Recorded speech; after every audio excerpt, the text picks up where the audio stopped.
साई की बात। बच्चे, कुछ कहना चाहते हो मुझसे?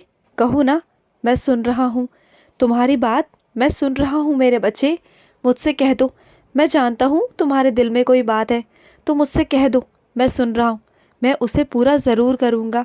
और सुनो, मैंने तुम्हारी कोई प्रिय चीज़ भेजी है, उसे खाना ज़रूर। ये समझना कि तुम्हारे साई ने तुम्हारे लिए भेजी है मेरे बच्चे, क्योंकि तुमने कहा था ना कि तुम्हारा मन है, तो मैंने भेज दी मेरे बच्चे। सुनो, मैं जानता हूँ कि तुम्हें फंसाने की ना कोई कोशिश कर रहा है, लेकिन तुम चिंता मत करना, उसके मंसूबों में वो कामयाब कभी नहीं हो सकता। उसके सारे जो हथकंडे हैं ना, वो नाकाम होंगे। तुम देखना, वो जो जो करेगा ना, उसमें सब में वो असफल रहेगा। तुम बिल्कुल चिंता मत करना। वो तुम्हें फंसाना चाहता है, वो तुम पर दाग लगाना चाहता है, तुम्हारे चरित्र पर, तुम पर उंगली उठवाना चाहता है, तुम्हारी इस समाज के अंदर ना बेइज्जती कराना चाहता है, बदनामी कराना चाहता है। लेकिन वो चाह कर भी ना ऐसा नहीं कर पाएगा, क्योंकि हर चीज़ का तोड़ मैं तुम्हें बताता जाऊंगा और तुम उसे करते जाना। ऐसा होगा ही नहीं, तुम देखना मेरे बच्चे। और सुनो, जो ये गुस्सा है ना, ये तुम्हारा सबसे बड़ा शत्रु है। इसे शांत करो, इसे काबू करो। क्यों अपनों को दुख देते हो? अपने गुस्से के कारण मत दिया करो ना। दुख होता है तुम्हारे परिवार वालों को भी, ऐसे अच्छा नहीं लगता मेरे बच्चे। अपने गुस्से को थोड़ा काबू करो। ये बात तुम बहुत अच्छे से जानते हो कि तुम बहुत गलतियां करते हो, उसके बावजूद तुम्हारे घर वाले तुम्हारी गलतियों को हमेशा नज़रअंदाज करते आए हैं, तुम्हें प्यार से लाड में रखते आए हैं। इसका मतलब ये नहीं ना कि तुम उनके प्यार को, उनके दुलार को गलत मतलब में ले जाओगे। उन्हें ऐसा मत करो। उन्हें उनके प्यार का ये सिला तो मत दो ना मेरे बच्चे, बिल्कुल मत दो। तुम्हारे वो अपने हैं, वो तुमसे खुशी चाहते हैं। सिर्फ क्या चाहते हैं कि तुम दो मीठे बोल उनके साथ बोलो, 5 मिनट ही सही तुम उनके पास बैठो, उनसे बात करो। लेकिन तुम क्या करते हो? 24 घंटे गुस्सा, तुम्हारे नाक पर हमेशा गुस्सा ही रहता है। अगर कोई तुमसे सीधा सवाल पूछता है ना, तो तुम हमेशा उसका उल्टा जवाब देते हो। मैं मानता हूँ कि तुम किसी चीज़ से परेशान हो, लेकिन इसका मतलब ये नहीं ना कि तुम सारा गुस्सा अपने घर वालों पर निकालोगे। ये बहुत गलत बात है मेरे बच्चे, बहुत गलत बात है। इसे सुधारो। और सुनो, गुनहगार को सज़ा ज़रूर मिलेगी। सुन रहे हो ना? तुम्हारे गुनहगार को ज़रूर मिलेगी, और वो तुम्हारा साईं देगा मेरे बच्चे। क्योंकि जो गलती करता है ना, उसे उसके कर्मों की सज़ा ज़रूर मिलती है, अवश्य मिलती है। और उसे मैं देता हूँ, ज़रूर देता हूँ, क्योंकि वो आगे चलकर ना वैसी गलती को दोहराए नहीं, बिल्कुल नहीं दोहराए। और सुनो, जब तुम घर से बाहर निकलते हो ना, बाहर जाते हो, तो उदी साथ में रखा करो। इससे हमेशा तुम्हारी रक्षा होती है मेरे बच्चे, हमेशा रक्षा होती है। और सुनो, तुम्हारी प्रार्थना मैंने सुन ली। तुमने प्रार्थना की थी ना मुझसे कि तुम्हें नौकरी चाहिए, तो देखो तुम्हारे पास फ़ोन आ गया ना नौकरी के लिए। अब जाना तुम्हें है। और सुनो, तुम्हारा ही चुनाव होगा। मैं कहता हूँ तुमसे, तुम जाओ और जाकर उनसे बातचीत करो। अपने सारे दस्तावेज लेकर जाना, सब कुछ, कुछ भूलना मत। तुम्हारी आदत है भूलने की, अगर भूल जाओ तो लिख कर रखना, क्योंकि जिन्हें भूलने की आदत होती है ना, वो लिख लिया करो मेरे बच्चे, लिख कर काम किया करो। इससे भूल चूक बिल्कुल भी नहीं होगी।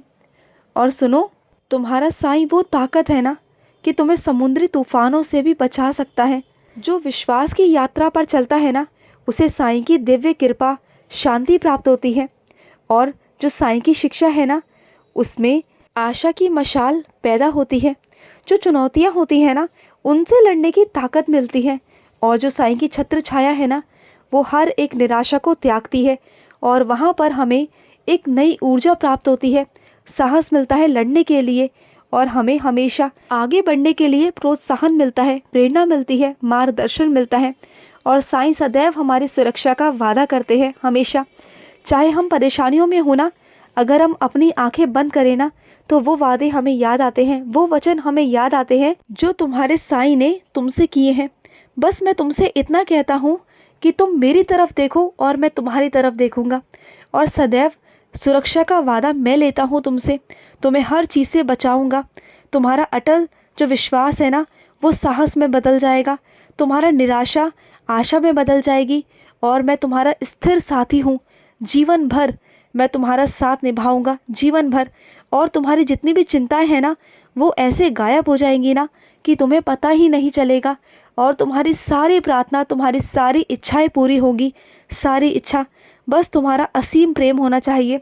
फिर देखना तुम्हारी सारी परेशानियों की मुक्ति हो जाएगी मेरे बच्चे, हो जाएगी।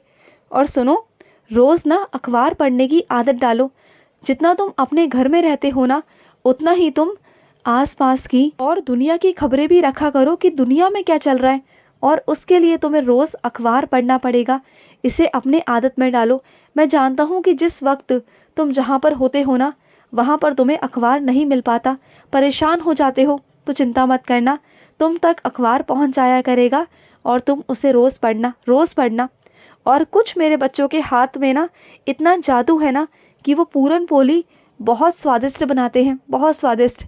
तो अपने साईं को पूरन पोली बनाकर कब खिला रहे हो तुम? क्योंकि तुम्हारे हाथों की जो पूरन पोली है ना उसमें जादू है, तुम्हारे हाथों में बहुत जादू है मेरे बच्चे। अपने साईं को कब खिलाओगे?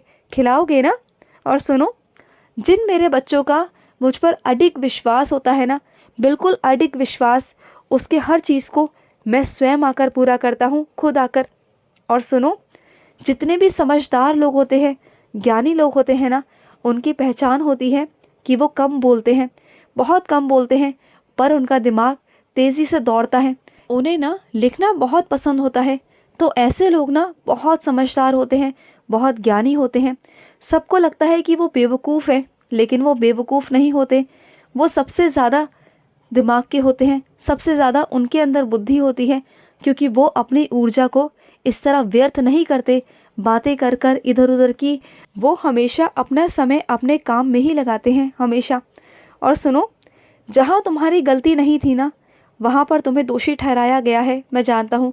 लेकिन जिन लोगों ने भी ऐसा तुम्हारे साथ किया है ना उन सबको मैं सबक ज़रूर सिखाऊंगा। तुम बिल्कुल परेशान मत हो, और तुम्हें वहाँ से निकाल कर बाहर ले आऊँगा। तुम बिल्कुल चिंता मत करना। और सुनो, अन्नदान होता है ना वो सबसे महत्वपूर्ण दान है मेरे बच्चे, क्योंकि अन्नदान के ऊपर कोई भी दान नहीं है। चाहे तुम वस्त्र दान करो, चाहे तुम जल दान करो, या कुछ भी दान करो मेरे बच्चे, लेकिन अगर तुमने अन्नदान नहीं किया ना तो समझ लेना तुमने इस दुनिया में कोई भी दान नहीं किया, क्योंकि सबसे बड़ा सर्वप्रथम दान है अन्नदान। अगर तुम सच में कुछ दान करना चाहते हो ना तो अन्नदान करो, किसी भूखे का पेट भरो। फिर देखना, तुम अगर किसी भूखे का पेट भरोगे ना तो मैं तुम्हारे और तुम्हारे परिवार का पेट भरूंगा, और वो भी बहुत अच्छे से, दुगनी तरह से। और सुनो, जो मेरे बच्चे मेरी शरणागत आ जाते हैं ना तन से, मन से और धन से, उनका सदैव मैं ध्यान करता हूँ। वो मेरा ध्यान करते हैं, मेरा चिंतन करते हैं, और मैं उनकी चिंता करता हूँ। ये होता है साईं का और साईं के बच्चों का प्यार, बहुत अलग। बस वो मेरा ध्यान करे और मैं उनकी चिंता करूँगा। बस उनकी सारी जिम्मेदारियाँ मैं उठाऊँगा, खुद तुम्हारी सारी जिम्मेदारियाँ उठाऊँगा मेरे बच्चे। और सुनो, तुम्हारे घर परिवार का ऐसा कोई सदस्य है जो देर रात से घर पर आता है, तो सुनो, उनके पास में हमेशा उदी रखा करो। अगर उनके पास उदी रहेगी ना तो मैं स्वयं उनकी रक्षा करूँगा हमेशा। खुश रहो। आज का साई संदेश समाप्त हुआ।